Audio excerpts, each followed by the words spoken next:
tal, e o Palmeiras toma uma certa pressãozinha ali da LDU nos últimos 10 minutos. E se sai um gol, talvez a história poderia ser diferente, o nosso discurso aqui, ele poderia mudar em alguns pontos. Se perde nos pênaltis, o Palmeiras seria aplaudido de pé no Allianz, da mesma forma. Eu acho que sim, mas eu tô falando na questão de, poxa, mas aí o Abel mexeu no time, isso fez o time... Entendi. Nesse sentido. Mas eu acho que o Palmeiras ontem, ele ganhou pela bola que jogou, mas também pela força da torcida que acreditou que o resultado poderia acontecer. E o Palmeiras poderia ter vencido por muito mais. E pra fechar, um outro ponto que a gente vai conversar também depois, é sobre esse discurso do Thiago Nunes do gramado sintético.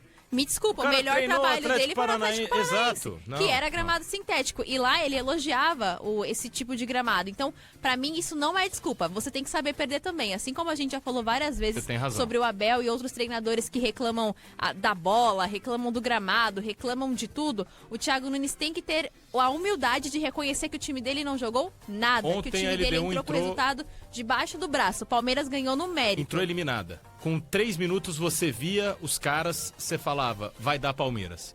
Porque tá nisso na energia de acreditar, tá nisso de você ter uma convicção gigante de merecimento. A LDU não mudou formação, não fechou casinha, não apresentou nada. Não soube jogar a liberta. Não soube, o Palmeiras foi gigante. Então o Palmeiras classificou por culpa da LDU? Não, por mérito do Palmeiras. Mas a gente tem que olhar e falar, o que vocês fizeram na altitude, e que também não foi só por causa da altitude, a LDU foi muito bem. Vocês não fizeram no Allianz. Foi horroroso o jogo da LDU. Não adianta botar a culpa em gramado, não adianta botar a culpa... Você na coletiva, Thiago Nunes, falou, olha, a gente já sabe como é o Palmeiras em casa. Então, pelo fato da gente saber que eles viram, a gente já tá mais preparado. Não foi isso. O que eu vi dessa semifinal foi o seguinte, vocês jogam videogame aqui. PDV sabe que é, tal. Macista também quer falar, sabe? Gabi também joga. Um abraço, Érica Castelhano. Grande Érica. Ah, tá lembrando, hein? Beijão, Érica. Obrigado. Sabe quando você tá jogando videogame e você tá naquela canseira 2h30 da manhã? Aí você tá no modo carreira lá, aparece. Vamos supor, você é o Real Madrid. Aí você pega o Lyon. Aí você já tomou umas 4, 5 cervejas e tal, você fala, dá. Aí você vai e joga, toma 3-0. Aí você fala, nossa, eu tô mal, hein? Tô mal, tô meio bêbado. Vou dormir, porque amanhã eu ganho. Tenho certeza, amanhã eu ganho. Aí você acorda no dia seguinte, 11, meio-dia, você pega a partida, você é o Real Madrid, você vai lá e taca 5-0 no Lyon, que você tá com certeza. Você até enverga no sofá. Você chega perto da TV. Foi isso que o Abel fez. O Abel deu uma cochilada no jogo de ida, na volta, os caras falaram, quer saber, nós vamos jogar sério.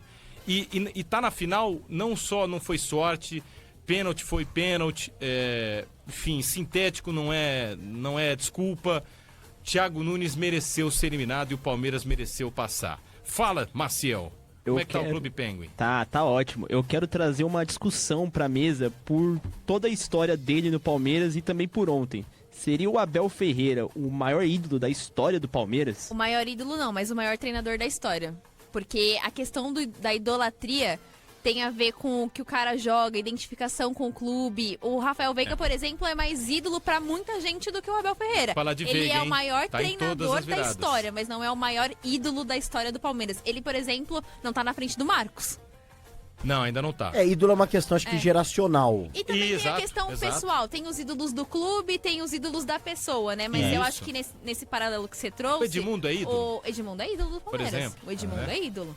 E o Abel Ferreira, por exemplo, não tá à frente do Marcos. Se a gente for colocar na questão do ídolo geracional. Daqui 50, 100 anos, o Palmeiras ainda vai existir e a gente vai falar de Abel Ferreira. Mas com certeza vai falar com mais carinho do Marcos do que do Abel. Não, o maior treinador da história do Palmeiras, com todo respeito ao Felipão, com todo respeito ao Lucha, com todo respeito a, vamos lá, até o Tele treinou o Palmeiras, né? Mas são outras paradas.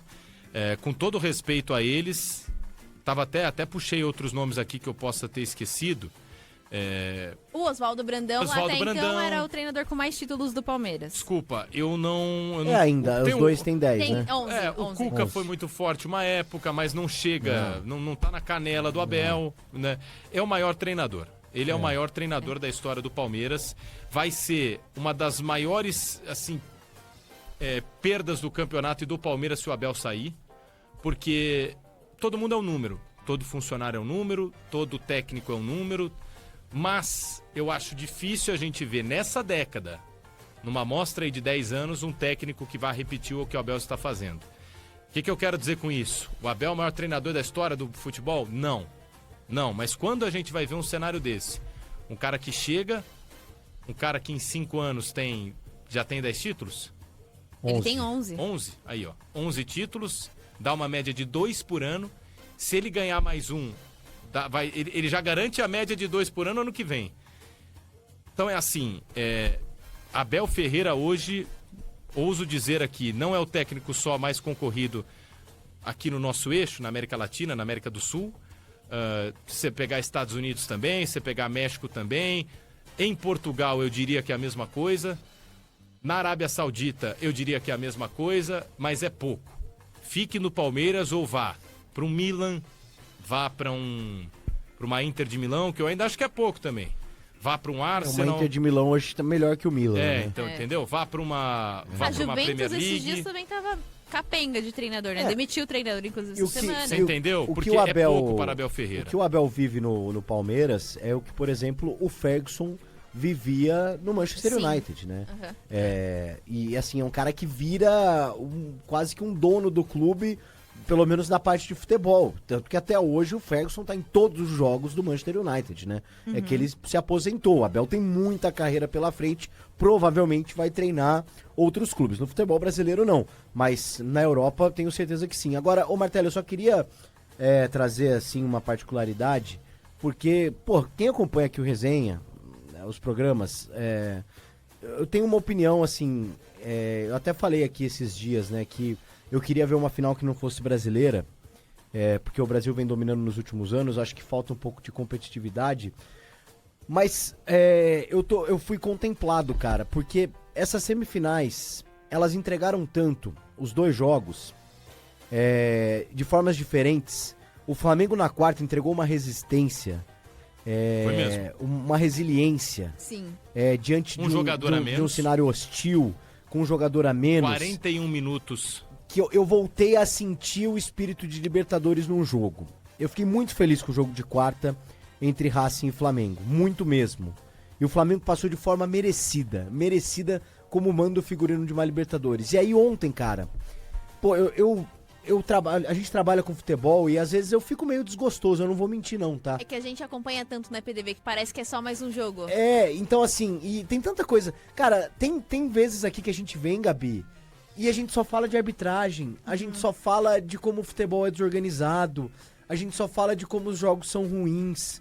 E poxa, ontem eu me senti tão privilegiado de estar num jogo como esse do Palmeiras, de uma virada como essa, de um 3-0 para um 4-0 e um agregado 4-3, que eu agradeci, cara. E eu agradeço muito, porque o futebol é isso. É isso o futebol. Não é o que a gente tá falando aqui normalmente, essa coisa chata de árbitro sendo protagonista, de desorganização, de times ruins. O futebol de verdade, que eu me apaixonei quando eu era moleque, e a Ponte foi campeã esse final de semana, eu fiquei muito feliz. O futebol que a gente gosta, que a gente ama, é esse de ontem. Sim. É o do Flamengo na quarta-feira resistindo contra um Racing.